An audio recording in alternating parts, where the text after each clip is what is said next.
عمر بن عبد العزیز ابن مروان بن الحکم بن ابی العاص بن امیہ بن عبد الشمس اور ان کی والدہ ام عاصم بنت عاصم بن عمر بن الخطاب رضی اللہ تعالی عنہ بن نفیل بن عدی بن کعب میں سے تھیں۔ ابن سعد رحمۃ اللہ علیہ کے نزدیک آپ کی ولادت باسعادت 63 ہجری میں ہوئی۔ اسی سال ان حضرت صلی اللہ علیہ وآلہ وسلم کی زوجہ امہات المومنین سیدہ میمونہ رضی اللہ تعالی عنہ کی وفات ہوئی۔ آپ شاہی خاندان میں پیدا ہوئے، گندمی رنگ، خوب روح، حسین و جمیل صورت، روبدار شخصیت کے مالک تھے۔ 87 ہجری میں آپ مدینہ کے والی مقرر ہوئے۔ ابن سعد کی ایک روایت کے مطابق آپ کی نماز رسول اللہ صلی اللہ علیہ وآلہ وسلم کی نماز کے مشابہ تھی۔ حضرت عمر بن الخطاب رضی اللہ تعالی عنہ کا عکس آپ کی سیرت و صورت میں نظر آتا تھا۔ حدود اللہ کے نفاذ کے لیے اپنی ساری قوت استعمال کرتے، مخاصمت کرنے والوں کے سامنے آہنی دیوار بن کر کھڑے ہو جاتے۔ عزم و ہمت اور استقلال کا ایسا پیکر تھے کہ صدیاں بیت گئیں مگر افق کو ثانی عمر نہ مل سکا۔ یونس بن شیب کہتے ہیں کہ خلافت سے پہلے جسم فربا تھا، خلافت کی ذمہ داریاں سنبھالنے کے بعد اتنے کمزور ہو گئے کہ جسم کی پسلیاں گننا آسان تھا۔ اپنی عیش و عشرت کا سارا سامان 12,000 درہم میں فروخت کر کے رقم غریبوں میں تقسیم کر دی۔ عمر گزر گئی، ذاتی حیثیت میں کوئی عمارت تعمیر نہ کرائی۔ فرماتے رسول اللہ صلی اللہ علیہ وآلہ وسلم کی یہی سنت ہے۔ خلافت ملی تو اپنے رب سے عہد کیا کہ جب تک مسلمانوں کے اجتماعی معاملات کا ذمہ دار ہوں، اینٹ پر اینٹ اور شتیر پر شتیر نہیں رکھوں گا۔ جس گھر میں آپ رہتے تھے اس میں بالا خانہ تھا جس کے زینے کی ایک اینٹ ہلتی تھی، جس سے چڑھتے اترتے گرنے کا خوف رہتا۔ اسی خوف کی وجہ سے ان کے ملازم نے گارے سے اینٹ کو جوڑ دیا۔ بلا خانے کی سیڑھیاں چڑھتے ہوئے جب اینٹ کے ہلنے کی آواز نہ آئی تو ملازم کو پکارا، یہ کیوں کیا؟ ملازم نے وجہ بتائی تو حکم دیا، اکھیڑ دو اس اینٹ کو، میں نے اپنے رب سے وعدہ کر رکھا ہے جب تک خلیفہ ہوں اینٹ پر اینٹ نہیں رکھوں گا۔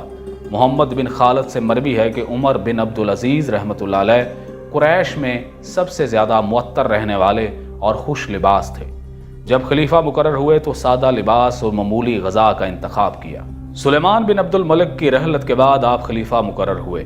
خلیفہ سلیمان کی تجہیز و تکفین کے بعد آپ کے سامنے شاہی سواریاں، گھوڑے، خچر سواری کے لیے پیش ہوئے۔ آپ نے انہیں اپنانے سے انکار کیا اور اپنی سواری کی مہار تھامی۔ خلافت کے عہدے پر فائز ہونے کے بعد لوگوں سے پہلی مرتبہ یوں گویا ہوئے، اما بعد، بے شک تمہارے نبی کے بعد کوئی نبی نہیں اور نہ اس کتاب کے بعد جو ان پر نازل ہوئی کوئی کتاب ہے۔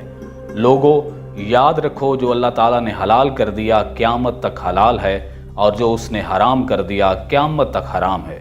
لوگو آگاہ رہو، میں حکم دینے والا قاضی نہیں ہوں بلکہ اللہ کے حکم کو نافذ کرنے والا اللہ کا بندہ ہوں۔ میں نیا کام کرنے والا نہیں ہوں بلکہ پیروی کرنے والا ہوں۔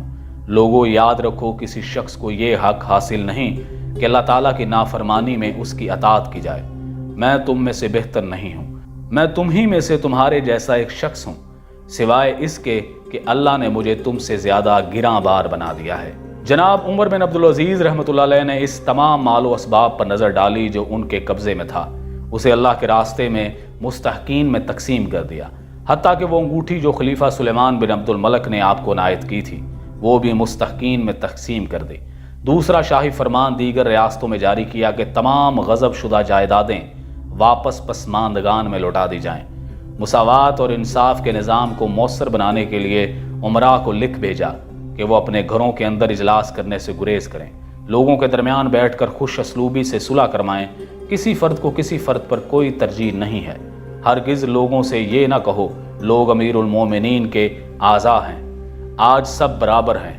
ہر عام و خاص کے لیے اپنے گھر کے دروازے کھول دیے، سماجی اور رفاہی امور میں آسانیاں پیدا کی، پانی کے تمام کنویں اور باولیاں تمام لوگوں کے لیے کھول دیں، تمام شاہراہوں سے چنگی اور لوگوں سے جزیہ منسوخ کر دیا۔ زکوٰۃ اور صدقات کے نظام کو کتاب اللہ اور حدیث رسول صلی اللہ علیہ وآلہ وسلم کے اصولوں کے تحت سلطنت میں رائج کر دیا گیا۔ وظائف مقرر کیے گئے، غلے کی تقسیم کار کا نظام وضع کیا اور روزانہ ادائے انسانی حقوق کے نفاذ کے لیے مشاورت احکامات صادر فرماتے۔ قیدیوں کے وظائف جاری کیے جانے لگے، مقروضوں کا قرضہ ادا کرنے کے لیے خصوصی انتظامات کیے گئے۔ حضرت عمر بن عبد العزیز رحمۃ اللہ علیہ نے اپنے گھر والوں کے روزینے بند کر دیے۔ جب انہوں نے تقاضا کیا تو فرمایا میرے اپنے پاس کوئی مال نہیں ہے اور بیت المال میں تمہارا حق بھی اسی قدر ہے جتنا کہ اس مسلمان کا جو سلطنت کے آخری کنارے پر آباد ہے، پھر میں تمہیں دوسرے مسلمانوں سے زیادہ کس طرح دے سکتا ہوں؟ خدا کی قسم اگر ساری دنیا بھی تمہاری ہم خیال ہو جائے تو پھر بھی میں نہیں دوں گا۔ حضرت عمر بن عبدالعزیز رحمۃ اللہ علیہ نے اپنی سلطنت کے اندر مسلم اور غیر مسلم کے شہری حقوق کو یکساں کر دیا۔ ہیرا کے ایک مسلمان نے ایک غیر مسلم کو کسی وجہ سے قتل کر دیا۔ آپ رحمۃ اللہ علیہ نے قاتل کو پکڑ کر مقتول کے وارثوں کے حوالے کر دیا اور انہوں نے اسے قتل کر دیا۔ ایک عیسائی نے خلیفہ عبد الملک کے بیٹے حشام پر دعویٰ کر دیا۔ جب مدعی اور مدعا علیہ حاضر ہوئے تو آپ رحمۃ اللہ علیہ نے دونوں کو برابر کھڑا کر دیا۔ حشام کا چہرہ اس بے عزتی پر فرط غضب سے سرخ ہو گیا۔ آپ رحمۃ اللہ علیہ نے یہ دیکھا تو فرمایا اس کے برابر کھڑے رہو۔ شریعت حقہ کی شان عدالت یہی ہے کہ ایک بادشاہ کا بیٹا عدالت میں ایک نصرانی کے برابر کھڑا ہو۔ نصیر الدین ولید پوری رقم تراز ہیں کہ سارا دن سلطنت کی ذمہ داریاں نبھاتے اور رات کے وقت عشاء پڑھ کر تنہا مسجد میں بیٹھ جاتے اور ساری رات جاگتے، سوتے گریا وزاری میں بسر کر دیتے۔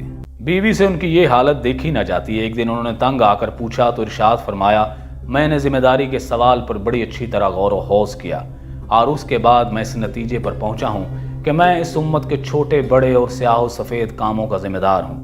مجھے یہ یقین ہو چکا ہے کہ میری سلطنت کے اندر جس قدر بھی غریب، مسکین، یتیم، مسافر اور مظلوم موجود ہیں ان سب کی ذمہ داری مجھ پر ہے۔ خدا تعالیٰ ان سب کے متعلق مجھ سے پوچھے گا۔ رسول اللہ صلی اللہ علیہ وآلہ وسلم ان سب کے متعلق مجھ پر دعویٰ کریں گے۔ اگر میں خدا اور اس کے رسول صلی اللہ علیہ وآلہ وسلم کے سامنے جواب نہ دے سکا تو میرا انجام کیا ہوگا؟ جب میں ان سب باتوں کو سوچتا ہوں تو میری طاقت گم ہو جاتی ہے، دل بیٹھ جاتا ہے، آنکھوں میں آنسو بے دریغ بہنے لگتے ہیں۔ 101 ہجری میں امی خاندان کے بعد لوگوں نے آپ رحمۃ اللہ علیہ کے غلام کو 1000 اشرفی دے کر آپ کو زہر دلوا دیا۔ آپ کو اس کا علم ہوا تو غلام کو پاس بلایا، اس سے رشوت کی رقم لے کر بیت المال میں جمع کرا دی اور فرمایا جاؤ میں تمہیں اللہ کے لیے معاف اور آزاد کرتا ہوں۔ پھر اپنے بیٹوں کو پاس بلایا اور فرمایا اے میرے بچوں، 2 باتوں میں سے ایک بات تمہارے باپ کے اختیار میں تھی، ایک یہ کہ تم دولت مند ہو جاؤ اور تمہارا باپ دوزخ میں جائے، دوسری یہ کہ تمہارا باپ جنت میں داخل ہو۔ میں نے آخری بات پسند کر لی، اب میں تمہیں صرف خدا ہی کے حوالے کرتا ہوں۔